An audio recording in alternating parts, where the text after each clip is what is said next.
Hello, everyone. I'm David Robson, and I am on the mic.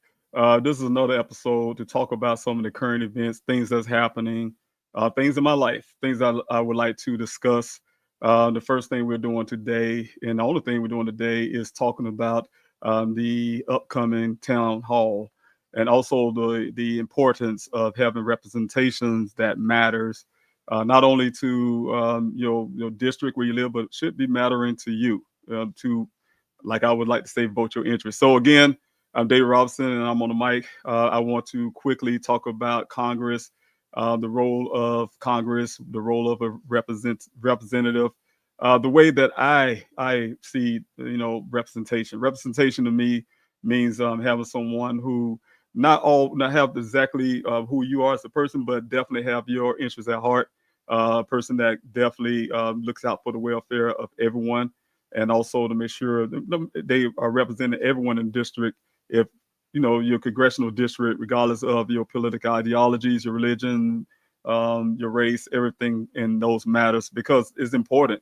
What happens in your district is determined by some of the federal dollars that come in. So you need those federal resources coming into your communities, to the areas that you need. So it's important to have a representative who knows what those things are. And a lot of times, to know those things is definitely when you're actually talking to the people.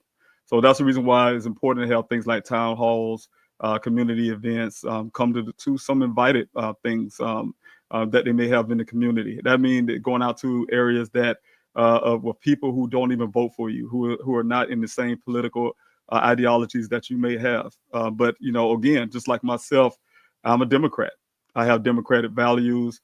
At the same time, I tell you, I put people over party, meaning that, regardless of what your political ideologies are, I know if I'm running for U.S. Congress, it have to be for you too, for everyone, not just those who vote like me, the ones that have the same, like I say again, political ideologies, the same race, you name it. It is for everyone. So what I'd like to do to explain that a little bit more, a little further, is to go and talk about what is the role of a congressman. The role of a congressman is simple. As simple as this. The role of a congressman is a direct representation, meaning that is directly to that district, to the people in that district. Make sure that, like I say again, they're representing that those people that's in the district. Meaning that no matter how many counties you have, I have 5 counties that I'm running for. For instance, I have big portion of Richland County. I have Lexington County, I have Barnwell County, Aiken County, and the west half of Orangeburg County. So, meaning that I need to go into every area and know what's directly needed in representation needed in that community. It has nothing to do with your party, never having to do anything by do with partisanships. It has to do everything with the people, the direct representation. The congressman is elected by the people of their district to act on their behalf, ensuring their voices shape national policies. That's the reason why it called the People's House. The U.S. Congress is called the People's House for a reason, because it should be made up of representatives for the people to shape the policies and government laws. We should not have like, for instance, our citizens who are in desperate need of Medicaid expansions, or they're in need of Medicaid itself. Our senior citizens who rely on Medicaid, who rely on their Social Securities, and they worked all their life for situations like this when they come of age, when they need those things to help them out, to be taken away and stripped away, to raise costs of prescription drugs and etc. So again, that's the reason why it's very important to make sure there's a congressman that actually understands that a congressman is elected by the people, and their interests and the things that they need is the number one thing they utilize to shape policies. Meaning that you have a lot of congressmen for all different states, from different districts, but they all come together in the People's House. And a person like me, for instance, in Congress, knows the things that my constituents need in my district, because I visited the constituents. I know what their needs are. They told me what they think. And when I see legislation out there in Congress that do not match that, I do not vote for it, whether my party leans towards it or not. Is one of those things that you look out for: the people first, then party second. So the thing is, And also, again, it's like I say, I have my, I am, I have my, I am, have democratic values. So what I'm saying is also that is problem solving. One of the jobs is for a congressman is to a woman to look out for things that that's an issue. For instance, I have started my first craft my first legislation to hope to get passed, and that is the Daniel Robinson's law, for instance, to solve a problem. The problem that we have in this country, again, is the 600,000 Americans go missing every year. So it's my duty and job as a upcoming congressman to find solutions, and I have some solutions that I would like to see implemented by handling constituents' casework and supporting local initiatives. A congressman or woman acts as a bridge between the federal government and everyday people, meaning that hey, we have community events again, community events that matter. We have domestic violence communities that actually look out for people who suffer from domestic violence. It's human trafficking, you name it. We had an event here in Columbia, South Carolina, to address human trafficking. The congressman should know about those. He should be a part of that and support these local advocates and people that's actually working for the people in the communities in their district, and make sure those things are also raised up in the People House in Congress. Economic event advocacy, to make sure that we are making sure money coming into our state. Again, I like to point out the rural communities, for instance, who are suffering. We've been hearing about the rural communities suffering since I can remember. I'm sure it was way before my time, but since I can remember, they're saying the same thing every year after year after year. We're looking out for our rural communities. I remember we had a storm that come through here in South Carolina. It's called Hurricane Helene. Before that, we had Hurricane Hugo. And back in the day, I was coming out of Washington, D.C. when Hurricane Hugo hit. It was a devastation here. Helene is the same thing, hit a lot of parts of my county, like Aiken County and some of those in Barnwell County, those areas, even in parts of Lexington County, have devastating hits. And those hits had a lot to do with flooding, and also its infrastructure issues, also the electrical grids. These are power lines that was above ground that get knocked out by trees, wind, debris, things falling. It's cut the line, and people go out with electricity. That is something that should have been done ever since Hurricane Hugo. And I heard these Republicans here blame the storm instead of their inactions, blame the fact they are letting these industries like our electrical companies to run and dictate policy when they should have buried those power lines long ago since Hurricane Hugo. We want to have these issues. It's always very costly. It's going to cost us much. You try to tell me after 20, 30 years, you couldn't afford that and had that done by now. So somebody has to stand up for the people, that we don't have these same old excuses. And also the fact that we have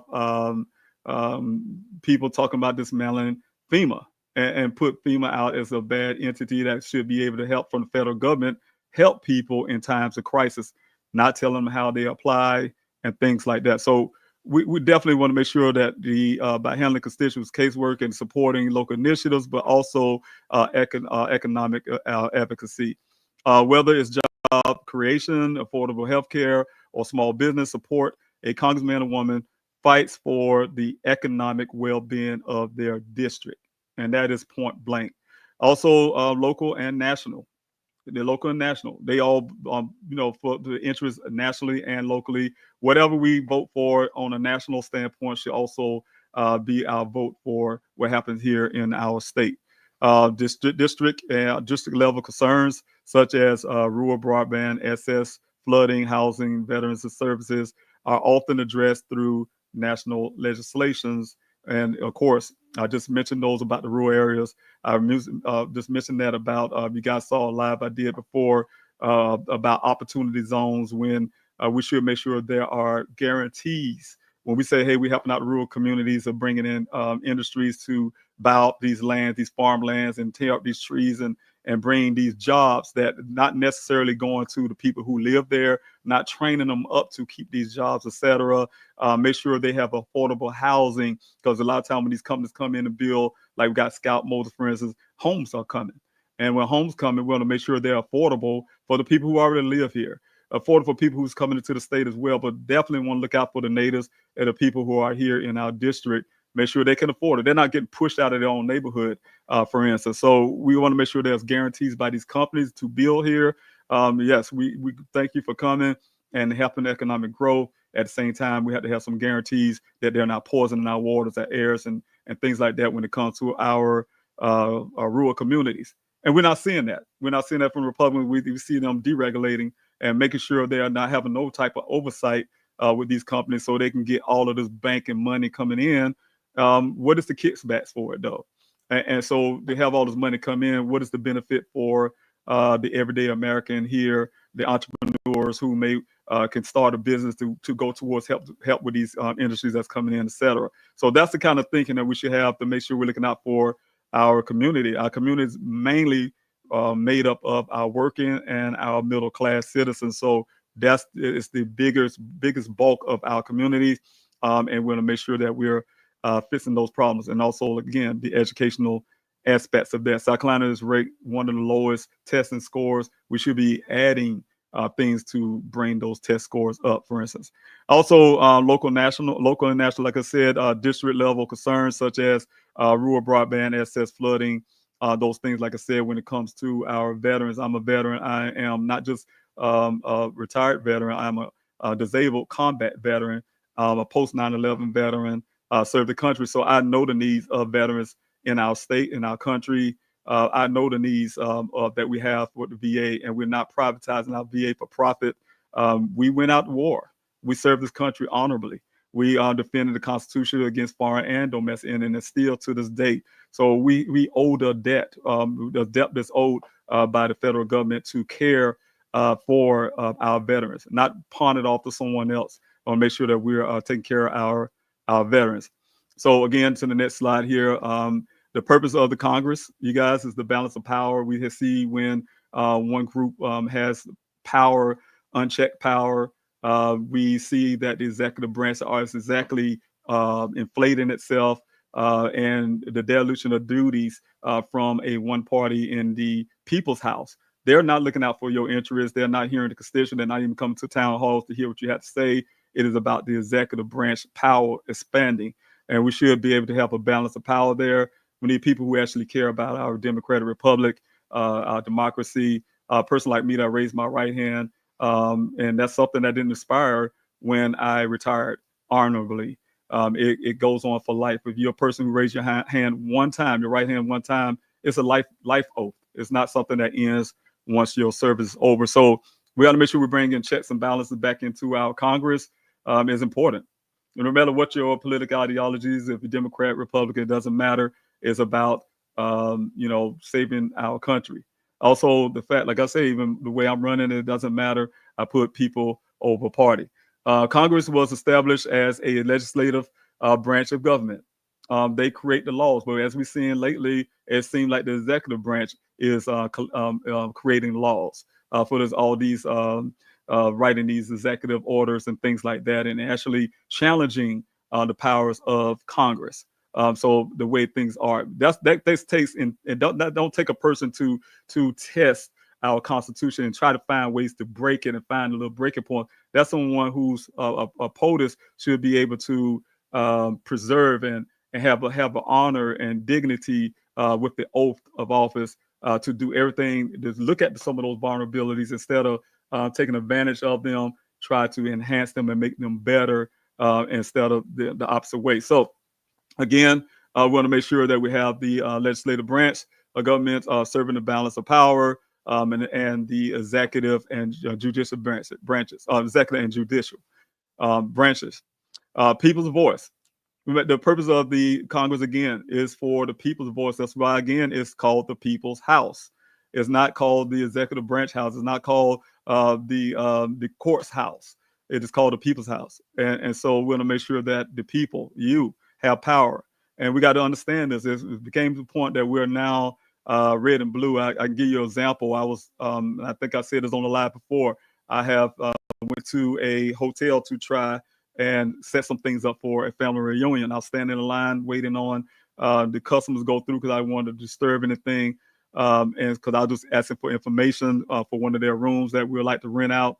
And the patron, she was standing in line waiting, and she looked at me. I had my campaign shirt on, and she says, "Oh, you're campaign. You're see, you're um, canvassing. You're canvassing for this David Robinson, right?" And I said, "No, I am David Robinson." She got really shocked. "Oh, you running for Congress?" "Yes, I'm running for Congress." And then she says, "Are you a Democrat or Republican?" and I said, "I'm a Democrat." She said, "Oh yeah, because you got a blue shirt on."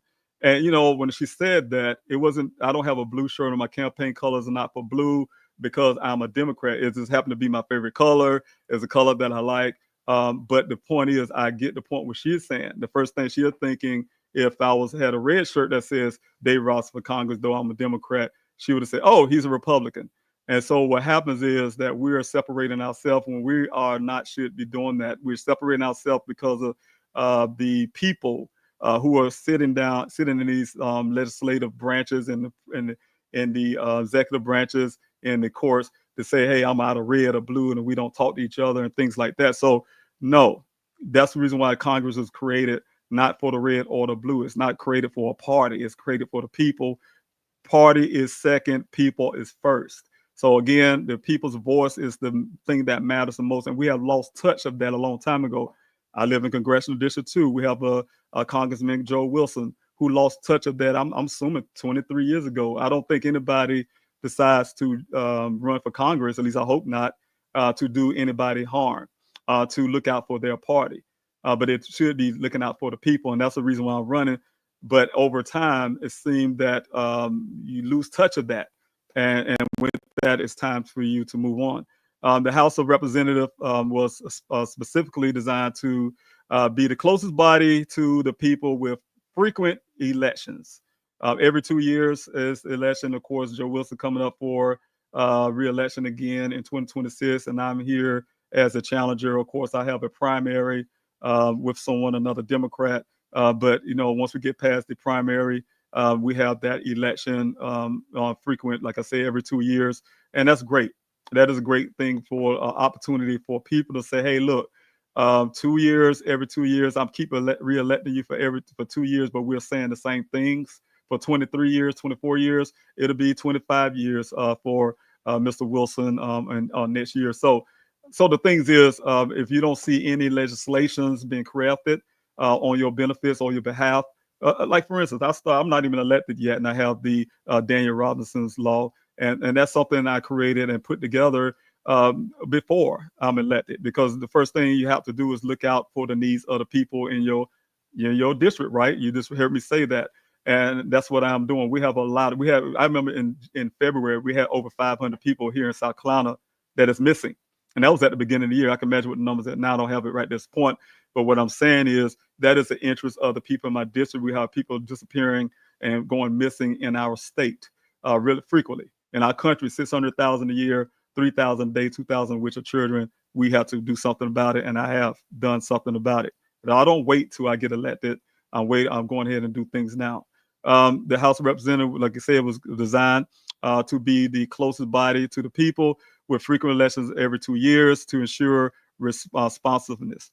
And that means coming out to these town halls and everything, and create and control laws, because Congress, again, has the power to purse and also create and craft laws. Congress writes the laws of the nation, and controls federal spending, giving it power over both policies and priorities. So anytime you see this big ugly bill, like I call it, that can take away your Medicaid. And you got to think about it, you guys. These things are always games. And a congressman should be able to look at the policy and say, is this a political game? It's a partisan game that's being played against my constituents in my district. I should not be voting for that. Because anytime you're trying to give tax cuts to the very ultra rich, the 1%, but then say, "Hey, I'm doing something for the middle and working class," but make it only a 2-year limit, and then it cuts off just enough time to get to this election cycle to see who's going to win. Is the Democrats going to come up against power? Then we can say we can blame all the things on the Democrats, or we can come back in and try to extend it a little bit further just to get some more tax cuts for the ultimate rich. That's a game. It's called a game. And we got to stop playing these games with these people. So what I'm saying is, yes, again, I'm going to go back again and say, yes, Mr. Robinson, you're a Democrat. I am.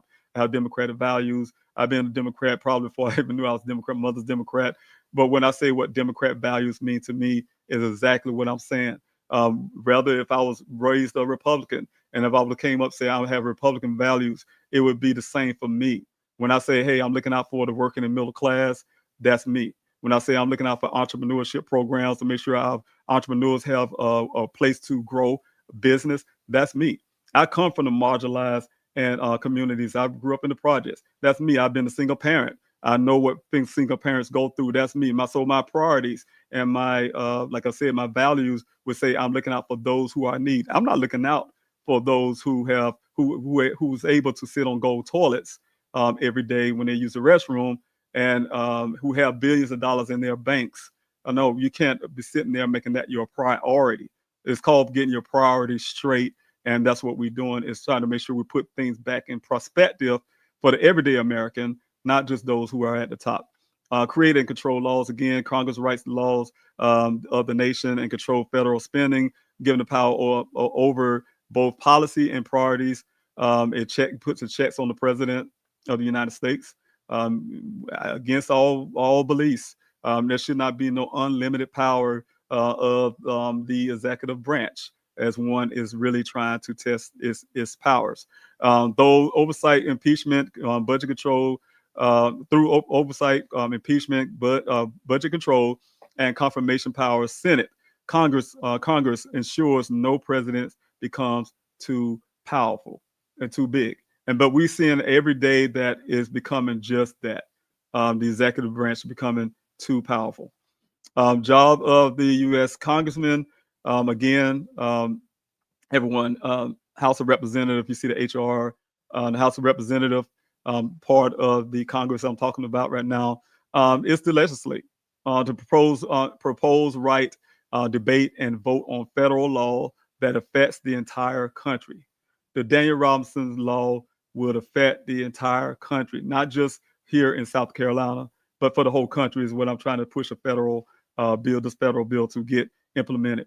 Also, I'm working, hopefully get this meeting set with the senator here in South Carolina to make it a state law as well. Represents the constituents. Again, it also serves the voice of the people in their district, ensuring local concerns are heard in Washington, D.C., the people's house. I'm going to keep saying it over and over again. Serve on committees that interest most people. There's a lot of times these congressmen choose or get selected these committees that they're very interested in. Participate in specialized committees that focus on key areas like education, healthcare, national security, agriculture, etc. Provide oversight, monitor and investigate actions of the executive branch and federal agencies, ensure accountability and transparency. Also, it secured the federal funding because, again, the Congress had the power to purse. So any thing you guys see happening here in this country that you do not like is because of those who are in charge of Congress right now, sending that money that way. Reallocating money, taking money from Social Security to you name it, to fund something they want personally that do not help the everyday American. Advocate for and help bring federal resources, grants, and investments to the district for local needs, infrastructure, school, healthcare, economic development, assist with casework. And so the thing is, again, I see federal dollars come in, then you ask yourself, where are they? I remember one time ago driving trucks, and I had to I go out into California a lot. I've been in all 48 states here, except for Canada, of course. And everyone knew about South Carolina roads, especially those in the West. They say, hey, I can take my low riders out there in South Carolina because they have very smooth roads. And I remember coming back and when I went to the military and I was coming back, and someone said, you got a new governor, and it's Nikki Haley at the time. And I came back home after, my time of war and things. And I remember riding down the road and hit a pothole and tore up my rims. And of course, I had a hard time getting the money back from the state. Just tore up my vehicle rim. And I've been noticing potholes all over the place. And then you ask yourself, with this penny tax and things they're doing, where are these dollars actually really going? You don't see it. You don't see where the funding, if you watch the that's the federal dollars are coming into the state, and versus the where the money go. you'll ask those questions if you're really paying attention. So what one person would consider as economic growth is one thing, and how it affects the everyday American is another thing. We could say all day that South Carolina, which it is the fastest growing state in the country, and it has a lot of economic growth opportunities, a lot of companies coming in doing that. But once they come in, who are benefiting from that? Because when you go back to some of my old neighborhoods, it looks the same. When you go back to some of the infrastructure you see, it looks the same. So you got to ask yourself who is benefiting from this. It's definitely not the people in the district. When you have schools falling apart in our rural communities, we have people in Batesburg, Leesville. Students have to actually drive to Columbia and Aiken and some of these areas just to go to school. The infrastructure is not there for them. You have people down in the farmlands of some of our other areas of South Carolina, and especially in Barnwell. These are people who they make a living that way with their farmlands, their livestock and things like that. And who's looking out for them? When you go talk to these people, and they'll tell you the only time a politician ever care about us is during the election cycle when they come down. So those type things. So the point I'm making is who benefits from the federal dollars coming in. There should be some oversight that way as well from Joe Wilson and some of these other congressmen who says, hey, we're bringing these federal dollars into the state and how they are being utilized by the state. Because we're here in South Carolina, we have Republicans have a supermajority. We see in the US Congress, the Republicans have almost a super majority. And so when you see these things happening, you cannot blame anybody else. You cannot blame certain people. You cannot blame other things. Just blame where the source of these things coming from.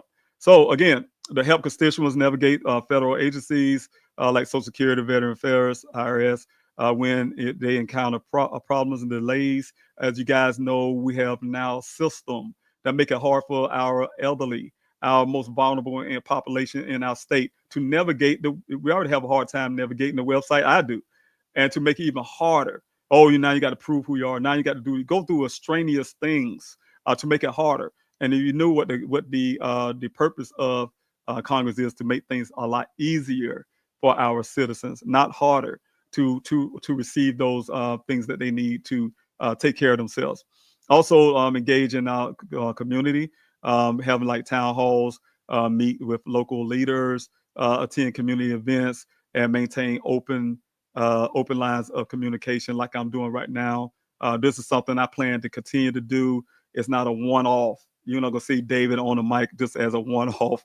Something I'm just doing just for just for the moment as I'm running for Congress.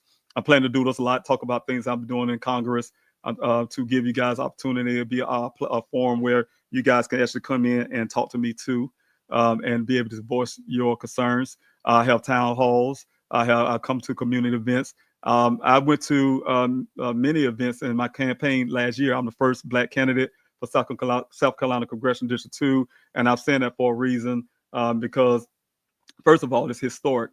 The second part is I go everywhere. I go everywhere, no matter where you are, and I can tell you right now, I'll be a first on a lot of things. So I'm gonna be the first modern day Democrat to win that seat.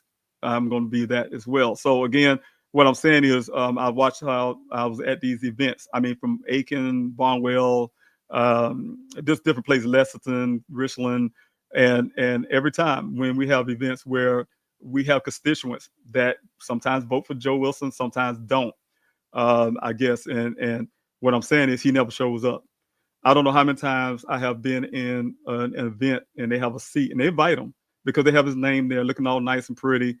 Joe Wilson's seat so happened to a lot of times be next to my seat on that podium, and he don't show up. And what it says to me loudly is he do not care. Your vote do not matter to him. And if you don't vote for me, for instance, your concern still matters to me. That's the whole purpose of being a congressman. It's not about your party, about you personally. So people say all kind of things to you because I've been in the street. They'll just brush me off and say, you just liberal thing, whatever they come up with. I think call me a communist or some crazy stuff. But you have to let it roll off like water on a duck's back. because you know what you're here for. You're here to try to make the lives of people lives better, and you hope you win. You try to do everything you can to convince them and let them know, hey, look, I'm actually here for you. This is something different. But Joe Wilson don't do that. He don't do that. I go to the NAACP a couple of times, and he didn't show up. He didn't show up. These are communities that matters to me as well. Marginalized community, people who have community help, organizations like this to help our communities. And sometimes, no matter where you come, what side of the tracks you want to say you come from, if one side of that community, if it's a big chain, if that one chain is broken, then the whole district is broken. And so a congressman cannot just pick and choose which community he wants to help out or which community he wants to go hear from. And that's the most offensive thing to me that I have seen so far running for office. And I can tell you, for 23 years in my district here, Congressional District 2, I have never known that Joe Wilson even exists, barely, until that one time he called President Obama a liar in the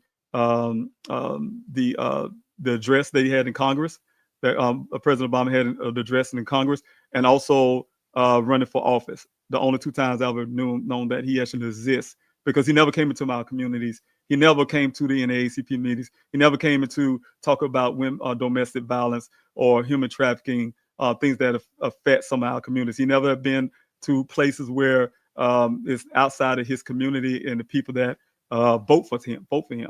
And so again, I just want to make sure we're addressing that. But again, before I jump off, because I have to jump off really quick here, I have a meeting to go to tonight at 6:30. So David Robinson for Congress presents this Constituent First Bipartisan Town Hall. I need you all to come in. If you're a part of Congressional District 2, that's Richland, most of Richland County, all of Lexington County, all of Barnwell County, all of Aiken County, the west half of Orangeburg County. Please come out to this Constituents first Bipartisan Town Hall. And the reason why I name it that is because I invited Joe Wilson. He is our current. And I'm giving him another chance again. I'm sure it's going to be the same thing. I hope not. And I'm not. And that's from history. But what I'm hoping for is that he actually do the right thing. It happened to be on his birthday. That's fine, too. But I tell you what, that is no excuse. You're a congressman. You're a congressman, and it's your job to make sure that you're putting your constituents first. And to show that, he need to show up. That's all I can say about that. And so I did invite him out, Constituents First Bipartisan Town Hall, something I put together. I'm not a billionaire, I'm sure, or a millionaire, like I'm sure Joe Wilson may be. I'm not a millionaire, but I took the small dollars that I had and put this town hall together because I thought enough of everyone in my district, even myself and my family, enough to put something together to hear from the people here in our district. I need to hear about it now. If peradventure, God bless, I win in November, which I know I will, because I'm going to take that in faith. Yeah, I peradventure win, I need to know what, and if people come there and they just don't like me, don't know me, but they don't like me, I need to hear from you too. Because what I need to know what your concerns are. What could I do better? I don't know everything.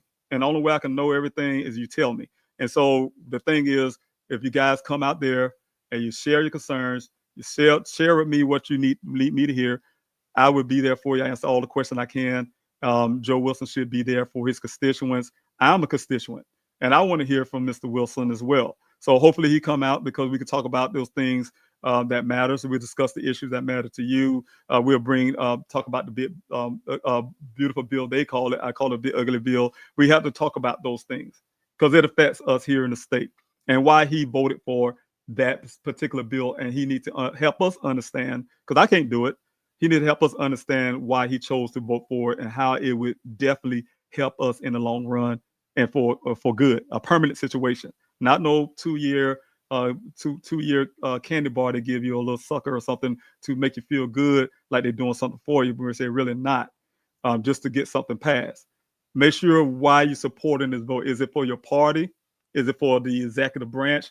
Or is it really for the people here in Congressional District 2? Your voters, Mr. Wilson, not just the Democrats, your voters. Tell me how it is good for your voters as well. So the thing is, also we have a Q&A discussion portion of the town hall. So again, it's July the 31st at 6 to 8. It's going to be at the Columbia Metropolitan Convention Center in the Carolina Room. You got to see the address here, 1101 Lincoln Street, Columbia, South Carolina, 29201. Yes, again, it's paid for by the David Robinson for Congress campaign. Again, we are not the richest campaign. We're actually a fighter campaign, meaning that I'm going. I said this before. I am very proud. A lot of people don't want to be proud to say this. We don't have a lot of help, and I'm going to leave it plain and blank that way. This campaign last 2004. I can tell you guys, I have never ran for public office. I didn't have a clue what it took. I just know I had ambition, I had a reason, and those reasons was because you guys know I had my missing son. He's still currently missing. I have thousands of national people out there who support everything I do. Please help find Daniel. You can go to pleasehelpfinddaniel.com. You can realize that. But I have thousands of people who are relying on things I do, try to bring public awareness of this missing American crisis. And so I owe it to the people to try to do something. I owe it to the people, I owe it to my son to try to get some information for families and things that I have learned. So that's the reason why I decided to run. I also had issues, of course, in my district, but I'm just like anybody else who probably fuss at the TV on the news cycle and why Joe Wilson voted for this and why this, that, and don't actually run for office. But that gave me the push and to actually put my hat in the ring. And I can tell you guys, for a person who is not a millionaire, it costs over $3,000 just to even get your name on the ballot. To me, that's a way to keep people from actually running from office, because not too many people just have $3,000 to just throw off that they will never get back just to have your name on the ballot. So it's very costly. And for a person like me who already have situations with my son trying to take care, and I had to come up with $3,000 just put my name on a ballot just to make sure I'm just fighting for the everyday American, fighting for those missing Americans. Oh yeah, it means a lot. So I had to put my blood, sweat, and tears into this campaign with only 2 people on the campaign, myself and my treasurer. Without the help of many people, I can tell you we have won our primary last year with 89% of the vote. I want to make sure I get the numbers right. And we also won with 41% of the vote against Joe Wilson. And that is outstanding for a person who never ran for office, who only had a small campaign with no money hardly, and we did very well. So what I'm saying is, the point I'm making is that when you have a drive to do what's right, I like to say, for instance, last campaign, I remember I had to jump off. I'm long-winded. Last campaign, I remember come up with one thing. They say, man, Joe Wilson he's hard to beat. I look at it as people call him Joe, Eli Wilson. So I have one of the campaign staff come up with David and Goliath. So it's like David and Goliath, but you can be small. You can be small, like we have a very small campaign, but we can make a big impact, and we can win the seat. So that's the way my approach is, and that's how I do it. I don't wait for help. I don't wait for anybody to take pride or take stock into what I'm doing here. The only person I'm very concerned about is you, the people, you, the constituent, and that's it, period. When it comes to me, I'm just a service person. I've served this country and I can serve it again in this capacity. So again, that's the reason why I'm doing this. It's not easy. I told my brother today about it. I said, look, man, it's plenty of times you can want to throw your hand, be like, man, I can't do it. But you have to keep going, and I'm doing it for the people, and I hope that people realize that. Also, I will be at the NAACP meeting shortly. That's why I keep looking at my watch. I need to get out of here, get ready. It's their monthly general membership meeting. They asked me, can I come speak? So I will have a little brief time to speak. I hope you guys come out right here tonight, Monday, July 28th, 2025 at 6:30 p.m. It's right there, 2999 Sunset Boulevard in West Columbia. So you come out there. Of course, it's their meeting, their event, and their event for membership and things like that, what they're doing. But they've been nice enough to give me opportunity to speak, and so I will do that. And so again, be ready again for the Bipartisan Town Hall that's coming Thursday. There's a lot of things that I'm trying to make sure I stay on top of, and also the fact that you guys can go on pleasehelpfinddaniel.com and you can read up more on the Daniel Robinson bill for missing Americans. The Please Help Find Missing American bill, Americans bill to help us better give law enforcement families better tools to use to help find our missing loved ones. I need support. So if you go on there, you also can look for, I'm going to add the new petition that I started last night for you guys to sign. I need a lot of people following it and backing it so we can make sure we get this to Congress, make sure we get it here implemented in our state, here in South Carolina, also in Arizona where I'm pushing up next. And so I need support. I need everybody's support. And don't forget to donate. One thing I said last year, it's been hard for me because it is hard for me to ask people for dollars because I know what we're going through here in this country. But you really need to support your interests, and I have your interests at heart. And if you believe that any amount can help me get to that goal. Again, I'll go to davidrobinsonforcongress.com. That's davidrobinsonforcongress.com. I can put the information on the bottom of the screen. You guys can support my campaign. I really need those donations. We really need them. And so, like I said, so we could build this campaign.